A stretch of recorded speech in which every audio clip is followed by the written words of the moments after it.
At dahil mga kababayan gusto namin kumain ng mais, napahinto po kami dito sa gilid ng kalsada.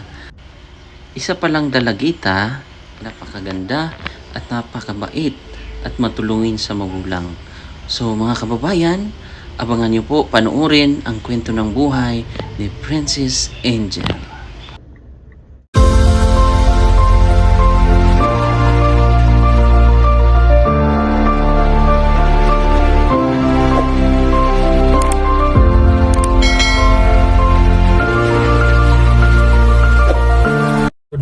Good morning po mga kababayan. Ngayong araw, kasama ko po ang Team Aberilla, Team Ang Eli.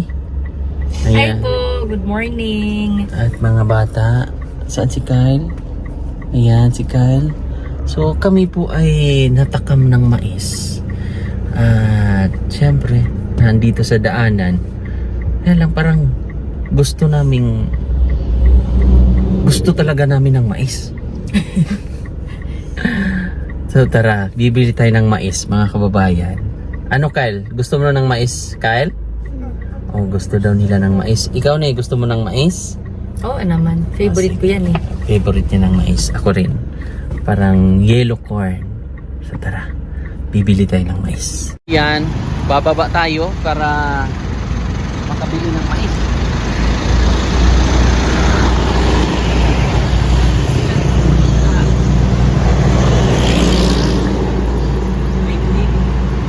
Yellow corn. May init pa ani? Sige. Pilit na yung mais.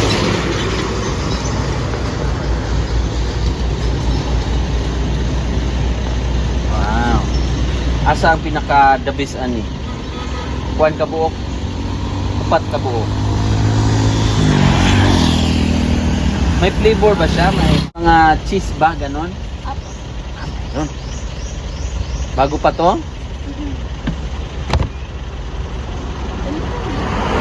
Pwede pa balat. Magkano ba ang mais? 20 raw. So, limahin mo na lang. Man natin yung mais.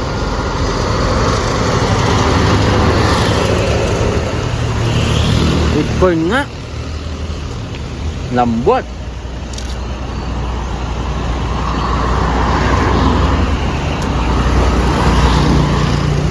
Anong pangalan mo, Kam? Ha? Princess Angel. Ang ganda ng pangalan, no? Princess.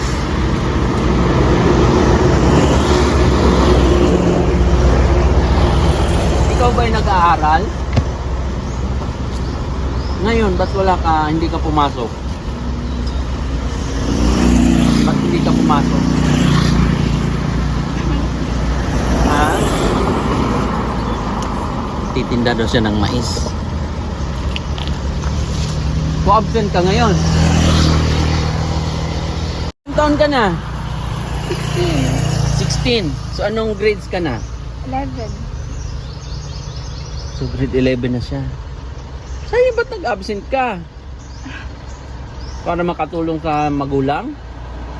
Sa inyo ba to? Ilan ba kayo magkapatid? 6. Ikaw ang? Pangatlo. Pangatlo ka. So yung mga kapatid mo saan? Nag-aaral. Tapos yung ate ko, may asawa na. May asawa na. Kamusta ang buhay ninyo? Okay lang. Saan ba sa inyo dito banda? Kabangkag. Dito banda. O yung iba mong kapatid, nag-aaral ba? Ako. Nga sila? Ikaw lang ang pumasok ngayon. Dito maingay, dito tayo. Napansin kita kasi at napansin namin yung tinda mong mais.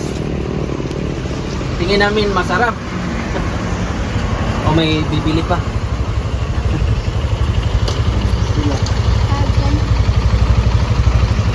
Natakam lang kasi kami. Ikaw gusto mo ng mais? Mamaya na. May bibili pa eh.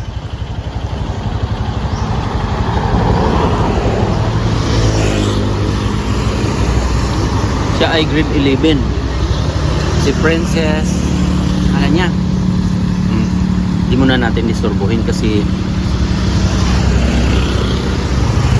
kain tayo.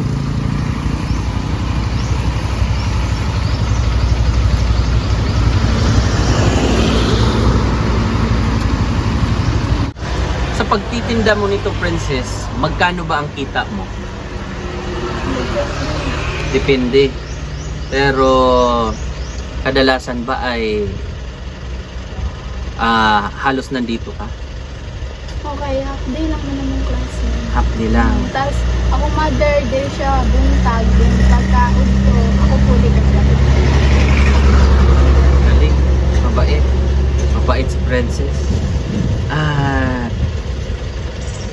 ngayon, kasi hindi ka pumasok, sa susunod na taon, sa tingin mo, grade 12, no? Grade 12 pa. Pero sa tingin mo, pagkatapos yan, makakapagpatuloy ka pa ng college? Hindi ko sure. Hindi mo sure. Pero yung mga kapatid mo nung nagtapos ba sila ng high school din o grade 12? Ako nga to. Tapos nakapag-aral ng college? Hindi na. Nag-asawa. Nag-asawa agad. Pero sa tingin mo, ikaw makapag-aral ka pa or magtatrabaho ka na? Pag kaya naman, maaari. Pero pag Mag-aaral. trabaho, Princess, anong merong buhay si Princess? Sorry ha na naging marites lang kami. Ang totoo niyan, Princess, gusto lang talaga namin ng mais mo. Uy! Gulat ako nun ha. Pero hindi mo ba naisip, Princess, na delikado dito? Tulad niyan na daanan, tabi ng kalsada. matagal na kasi. Sanay ka na. Sanay ka na sa ganitong paraan. Araw-araw ba ay may baon ka? Pera. Magkano naman? 50. So, pamasahe ba yan? May pamasahe na or... Inahatid ako pag umaga, sabi ko sa papa ko pag Oo. Tapos pag uwi ko, dito na. Very good. So, si Princess ay napakabait na bata, no? Nakita ko kasi, Princess, na parang dapat sa mga ganyang edad mo, yung iba nasa bahay. Pero ikaw, nakita namin na nandito ka, nagtitinda ng mais. So, ikaw na ang mais, anong tawag niyan? Princess Mais. Ikaw, di ba pag may mga mais girl, ikaw na si mais girl. Kung nagtitinda ka ng mais, pag naubos mo yan, di ba yan, magkano ang puhunan? Depende yun. Inaangkat nyo ba yan, yung mais? O may amo rin kayo? Inaangkat mo yun. Inaangkat din. So, inaangkat, tapos dito, tinitinda. Sa ngayon, may kita ka na? May benta ka na? Magkano ang benta mo ngayon? Ito, 100 na to, di ba? O ngayon, may ibibigay lang ako sa yung Mais girl. O, si Mais girl. So ito, syempre, bumili kami ng medyo maingay lang mga kababayan. Pero ibibigay ko sa iyo 2,000. Ha? Tulong ko yan sa iyo kasi napakasipag mo. Talagang mahal mo siguro yung magulang mo. No? Mama's boy ka, mama's girl ka ba? Mama's girl ka? Ba't ka umiyak? Ha? Masaya ka?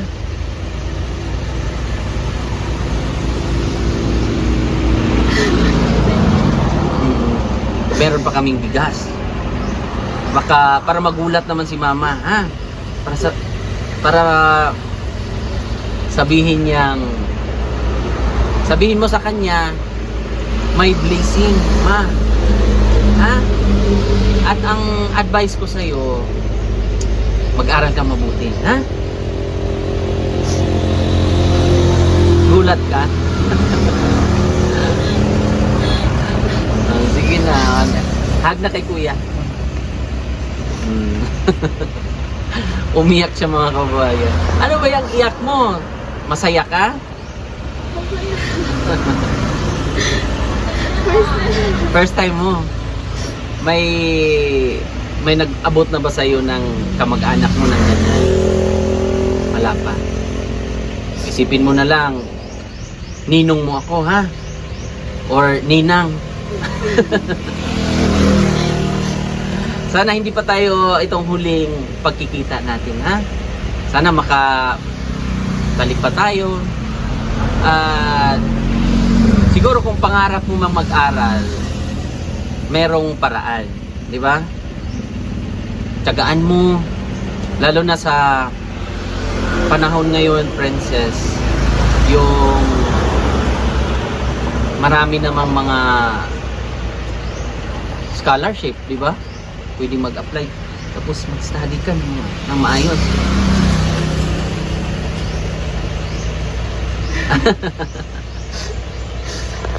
Umiyak siya. Kunin ko lang yung bigas, tapos kausapin mo siya. Ha? Para Ilang taon ka na ulit, ate? 16. Then, pangatlo ka sa magkakapatid, ano? Kamusta naman ang estado ng buhay nyo, ate? Okay lang. Okay naman. Saan ka nag-aaral? Sa Turil. Turil? Ang layo. Bago Oshero man ito o Bago Galera? Bago siya. Bago Oshero. Anong grade mo ulit? 11. Ano ang course track mong kinukuha? Or, kahit atanigan. oh, may bigas ka pa.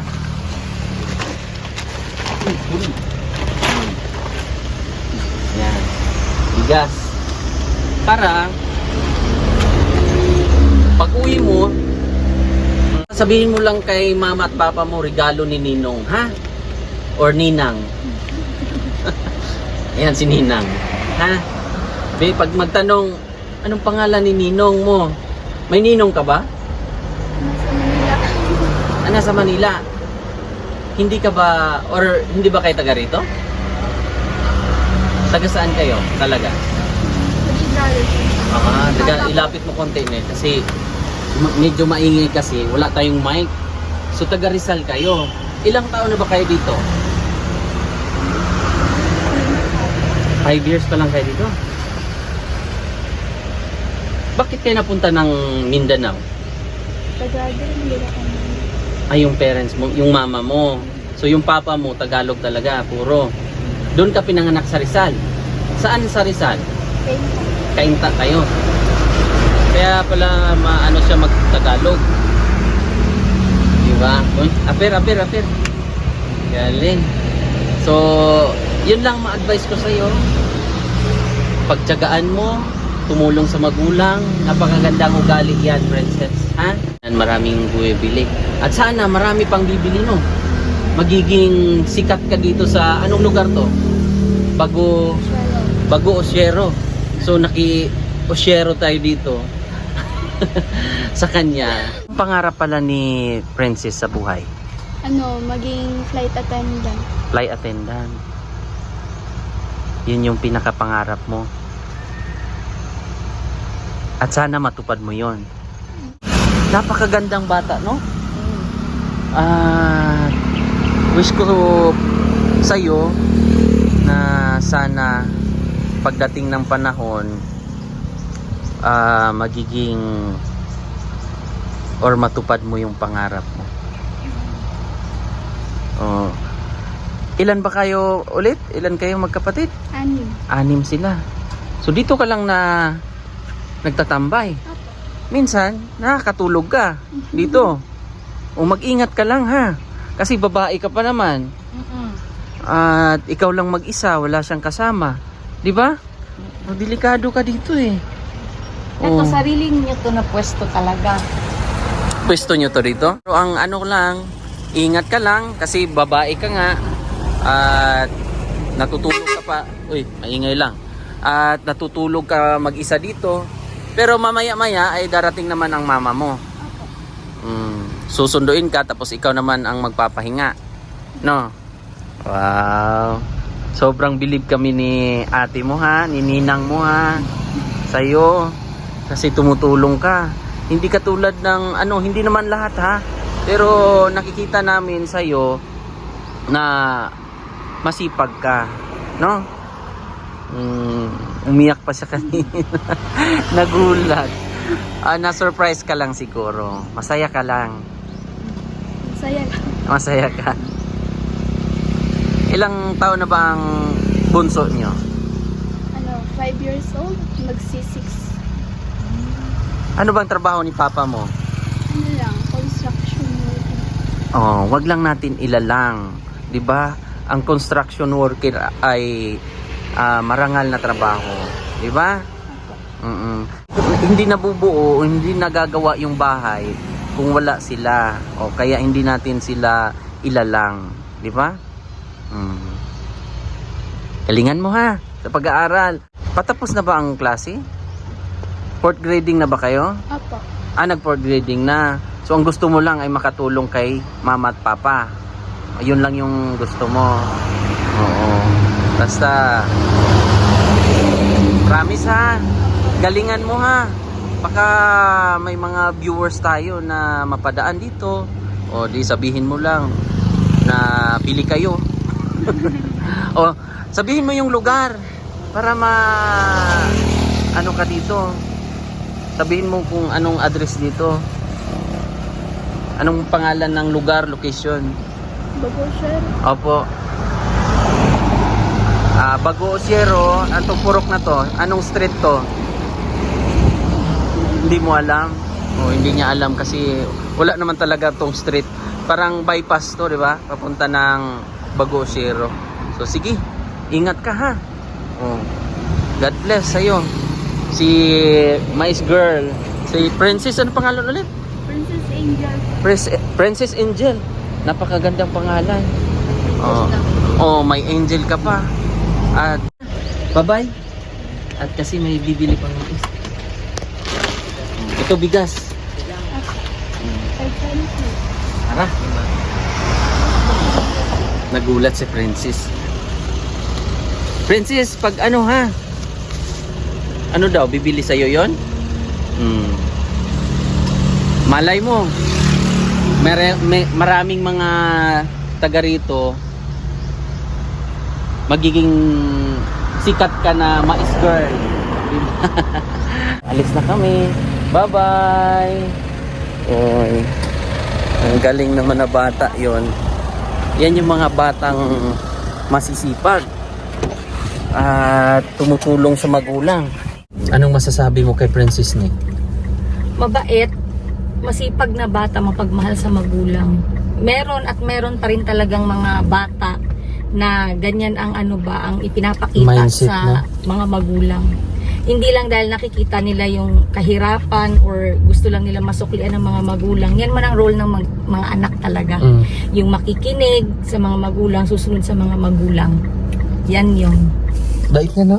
ang bait niya. Ang ganda niya pang bata. At least kahit na tumutulong siya sa mga magulang niya maghanap buhay, hindi niya napapabayaan yung pag-aaral niya. Yun ang maganda kasi sa edad niya 16-year-old, dapat yan. Yun nga sabi mo kanina, di ba, nasa loob ng bahay or nasa mga kaibigan, etc.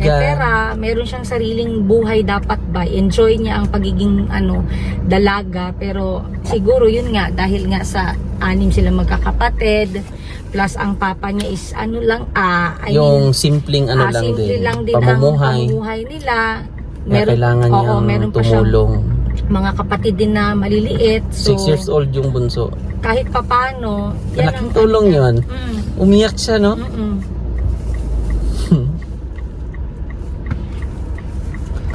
Sige lang. Ipag-ano lang natin. Pag-pray lang natin na sana maging maayos siya, no? Kasi hindi rin ka siguraduhan na makapag-aral din siya. Oo. Pero hindi tayo mawawalan ng pag-asa, 'di ba? Ganyan talaga. So, 'yun. Maglibot-libot pa kami. Meron pa kaming mission pa na pupuntahan. Mag-ikot-ikot kami mga kababayan kasama ang Mang Eli family. At syempre sa pangunguna ni Sir Paul, ayan, condolence po sa pamilya nila. Opo. Deepest condolences Sir Paul sa buong family. Yan. Pakatatag Sir Paul ha, laban lang sa buhay. Laban lang Sir Paul. Opo. Sunod-sunod yung mga pagsubok. Dito sa atin din, naranasan din natin. Kaya tayo, nakaka-relate din tayo sa sitwasyon nila Sir Paul. So yun po, maraming salamat mga kababayan. At please subscribe.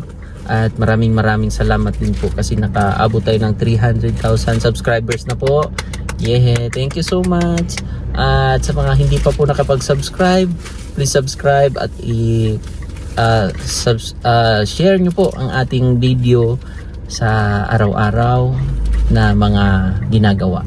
So bye-bye po. God bless. Bye-bye. Bye-bye. Bye-bye po.